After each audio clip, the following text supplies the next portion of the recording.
রমজান মাসে প্রাপ্তবয়স্ক মুসলিমদের ওপর রোজা রাখা ফরজ। এছাড়াও অনেক নফল রোজা রয়েছে যা অনেকে নিয়মিত পালন করেন। কিন্তু প্রশ্ন হলো, যদি কেউ রোজা অবস্থায় ভুলবশত বা অসাবধানতাবশত খাবার খান বা পানি পান করেন, তাহলে কি তার রোজা ভেঙে যাবে?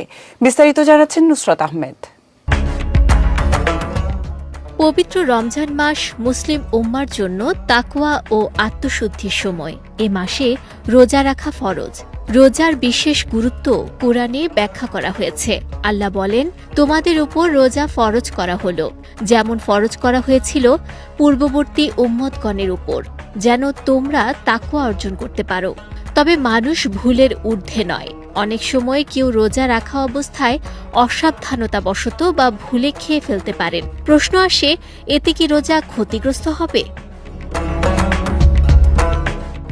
ফিকাহে বলা হয়েছে, সচেতন থাকা অবস্থায় যদি ভুলে পানাহার করা হয়, রোজা ভাঙে না।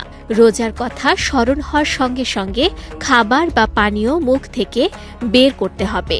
হযরত আবু হুরায়রা রাদিয়াল্লাহু তাআলা আনহু থেকে বর্ণিত হাদিসে বলা হয়েছে, রাসূলুল্লাহ সাল্লাল্লাহু আলাইহি ওয়াসাল্লাম বলেছেন, যে ব্যক্তি ভুলবশত খায় বা পান করে, সে যেন রোজা সম্পূর্ণ রাখে, কারণ আল্লাহই তাকে তা করার সুযোগ দিয়েছেন। অন্য হাদিসে বলা হয়েছে, রমজান মাসে ভুলে খাবার বা পান করার জন্য কোনো কাজা বা কাফফারা নেই। হাদিস ও ফিকা অনুযায়ী রোজা শুধু সচেতনভাবে ভাঙার ক্ষেত্রে প্রযোজ্য।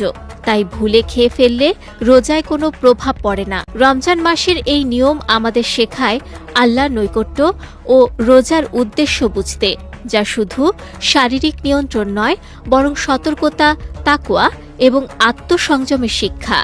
ভুলের জন্য দোষারোপ নয়, বরং তা ইবাদতের মধ্যে গ্রহণযোগ্য। তাই মুসলিমরা স্বাচ্ছন্দ্যে ও শান্ত মন নিয়ে রোজা চালিয়ে যেতে পারেন, কারণ ভুলবশত খাওয়া রোজাকে ক্ষতিগ্রস্ত করবে না।